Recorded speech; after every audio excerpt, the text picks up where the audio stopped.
Basta. Ano naman nangyari nito? Balikan. Hindi na yung balakang. Sa likod din dito na, hindi ka na magat eh. Sige, ito pa. Ba't na naman? Maraming stroke ang tinatarget ko ngayon, mga stroke. Wala mang maghilot ng stroke. Mga stroke ng mga pasyente mo ngayon. Malaki isang market sa stroke. Marami ako napagaling eh. Oo. At least alam mo na saan ka pupunta pag may stroke. Itong sakit. Ito. Ito. Ito mga stroke.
Kahit niya mula.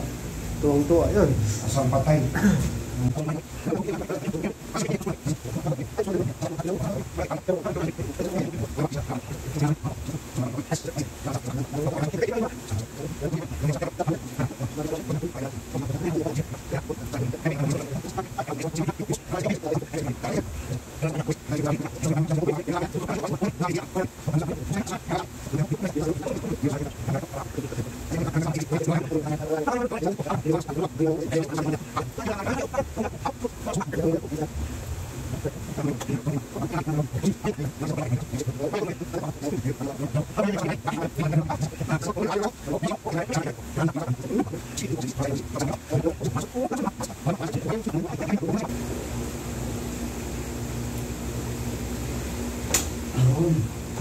Tumunog hindi.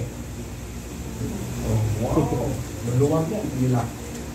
Patayin natin para luluwag yung balakang mo. Ang patunog kasi, kung ordinary yung patunog, hindi yan tutunog. Malaki ito eh. Talunan mo. Kailangan mag-pursa talaga. Oo, pirsa talaga. Meron man dito, bro. Napatunog balakang mo siya, yung patunog. Malaki ito. Ang magpatunog dito, malaki rin. Alam niya.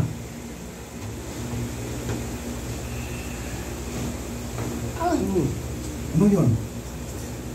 Grabe, ang dami. Dinig. Opo ka. Kaya dislocate talaga yun. Ibig sabihin, tutunog talaga pag may pursa na.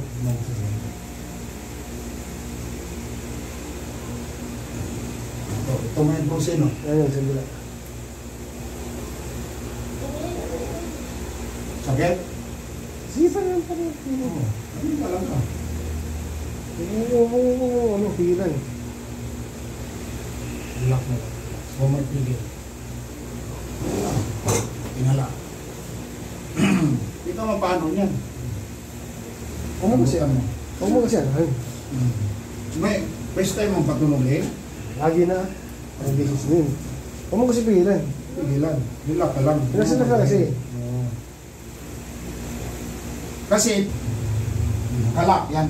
Okay. Yun yung distance mo. Para hindi mo maganon. Mabali ang leg niya. Pwede mo na. Hindi rin pala pwedeng ano lang. Nabali.